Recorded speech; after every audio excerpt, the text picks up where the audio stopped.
Halo 4 is the only game Kath- I haven't played repeatedly, so I'm trying to get back into it. Um, because Halo 5 comes out next month. It does. I'm so 30 excited. days?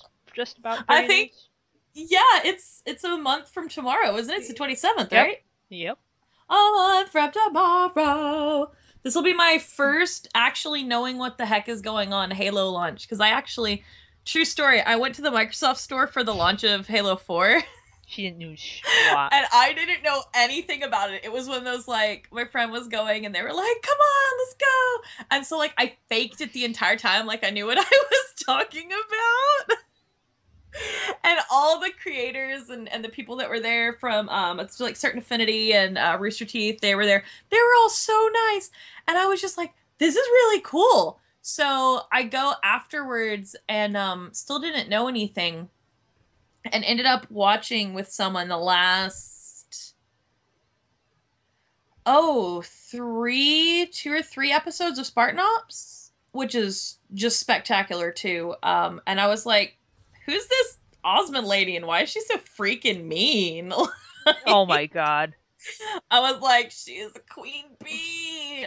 I continue to dislike her on principle because I'm a Halsey fan.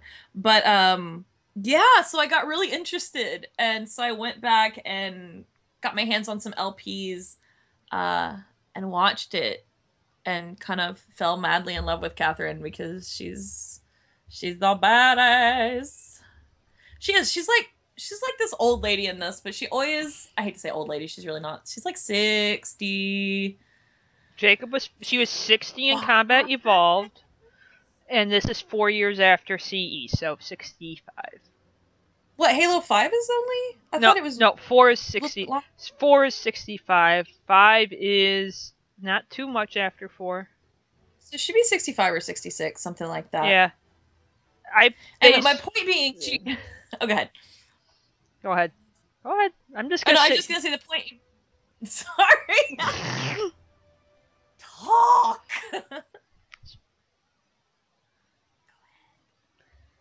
yeah, I'm just gonna sit here and goof off for a minute. But yeah, yeah, no, never mind. Just keep going. Keep going. Oh, anyway, so the whole thing about Catherine is that I call her Catherine. I know that's like, I'm like, Soul oh Bonder. my god, I love her. But she reminds me of my mom, not in the things that she does, but in her massive willpower and her ability to I guess inability to forgive herself sometimes, but then that she makes up for it in her own way. So she reminds me of my mom in some ways, and they have like similar haircuts, even though my mom dyes her hair. And Catherine does I think too. really the kicker for me was She had a blonde face. the blonde face. She's like, I'll never bleach my hair again. I'm just saying, she had a blonde face. Bad things happen when she bleaches her hair, like Miranda happened. Oh, we're gonna have to educate people later on, but yeah, she reminds me of my mom in some ways, and the graphics in Halo 4 really hit that home for me with them detailing actually her having like age spots and stuff like that. And my mom is 65, so that's part of my attachment to her, is that she's just very familiar in some ways, so I was able to latch on to her. I did not mean to talk about Catherine this much. I'm sorry. This is what happens. This is what happens when I talk about my spaceship. At least I'm not talking about Juliana. That would get ugly. Look at the pretty. I'm sorry, but the 4's graphics are amazing. This is originally a 360 game. This isn't an Xbox One game. The remaster is just flipping gorgeous. And it wasn't much of a remaster. It was a tweak. Mm-hmm. It was a shininess. It was like shining your shoes, you know. But no, it's flipping beautiful on 360 as well. Halo 4 is pretty. Spartan Ops is like museum quality. Yeah, I'll show you Spartan Ops if I get to that point tonight. Yeah, it is absolutely amazing. And I do have a massive love affair with Spartan Ops, despite some of the things that happen in it, but The acting is great. The graphics are great. The story is incredible. And that's I have feels about Halo. Spartan Ops and Hunt the Truth are the things that, and well, Escalation too, but it's comic book storytelling. But they're the things that remind me the most about the early materials, like the Nylon books that I'll go back to all the time. Which, by the way, are Fall of Reach, First Strike, and Ghosts of Onyx, all different in character, telling one big story. They're kind of the core books for me, and that's why I set them apart kind of from the other books of that era. So yeah, highly recommended. 10 out of 10. All right, are you done shooting stuff? Oh no, please don't die before we get to the next episode. Chiefy, I have a pause button. Okay, we'll hit the pause button. Let's start episode 1 of Hunt the Truth. Yep. Entitled A Hairline Fracture. Ready? Yep. All right. 5, 4, 3, 2, 1. This one starts out with the music like right away. Yeah. Because it's not creepy enough, just sitting there in silence. This does get creepy, by the way. There's a story you tell yourself when the world blows up in your face. In a good way. There's no way you could have seen it coming. No one could have, so there was no way to stop it. This is what lets you sleep at night. But go back in your mind to before it all happened. Replay it in your head. Except this time, maybe you'll see it. Something small, out of place. Maybe it's just a single thread, but it's the truth. Nobody saw it coming when they arrived. An alien race known as the Covenant. Before 2552, there was no way anything like that could ever happen on Earth. On one of those distant planets in the outer colonies? Maybe. But an attack on Earth? Couldn't happen. Whoops. Until it did. It's called glassing. You saw nothing. Covenant warships rain plasma down. Oh yeah, this part's important. And everyone on the surface melts. Glassing. Usually it's complete world destruction. Earth only got a taste. The prolonged orbital bombardment destroyed East Africa, killing millions before it ended. None of us were safe anymore.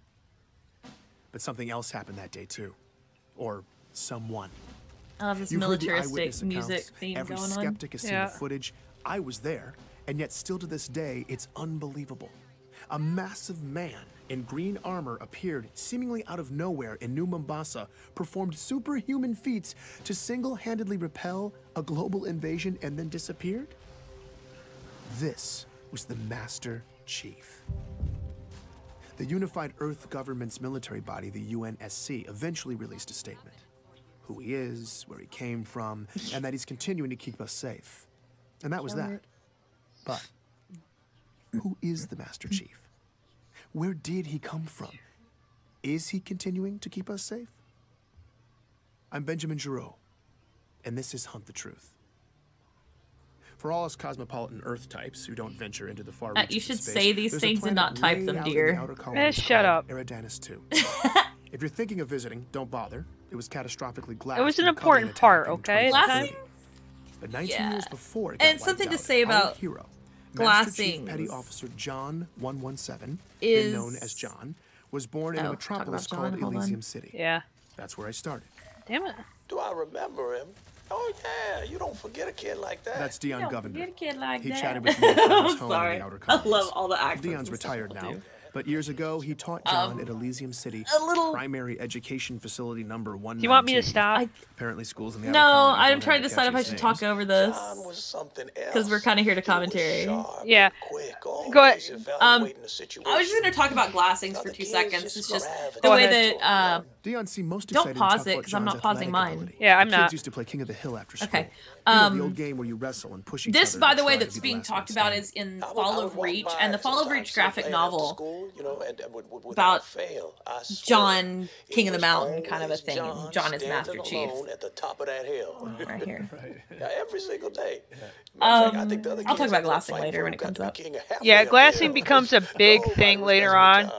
I definitely remember John. This character's important. That's Ellie Bloom, Yeah. another lifelong resident of the outer colonies. When she was young, she and John lived on the same street, just a few houses down. Well, he was a little younger than me, but I tell you, that boy did not look like a kindergartner. He was a big kid. My friend Katrina and I used to meet him in this vacant lot in the neighborhood. The three of us would build these obstacle courses out of random junk and then race. You know, just kid stuff. As Ellie talked about her early years in Elysium, it wasn't long before she was getting nostalgic. On warm nights, sometimes our parents would let us go out to the green space and lie in the grass. And we'd just lie there, stare up at the stars. It was a nice place to grow up. Finding Ellie was a huge win for me. When a planet's been glassed, tracking down former residents can be damn near impossible. Any records kept locally, paper, hardened data storage, even human memories, after a full-scale glassing, they're just gone. Yep. Thankfully, though, the Office of Naval Intelligence, or ONI, had furnished me with a list of interviewees. Yeah. We call it When he Oni. has a problem with But I wanted to go the extra It's okay. mile with this It's story. So I'd hit as a heads up. We call him Oni. Ben calls him Oni. ONI. It's the same thing. Only hit so far. Did you keep in touch with them? I like to call it Oni because Oni means demon in Japanese, and that's pretty much accurate. Yeah. So. You know, she probably remembers John. It's called Oni in other pieces of other parts of Halo canon. Yeah. It's the military. Just varies. There's No. different pieces No, they'll pronounce the John acronyms in different is, ways. the Master Read them Chief. out or not. Yep. Yeah. John became the Master Chief. Like the Master Chief. Yep.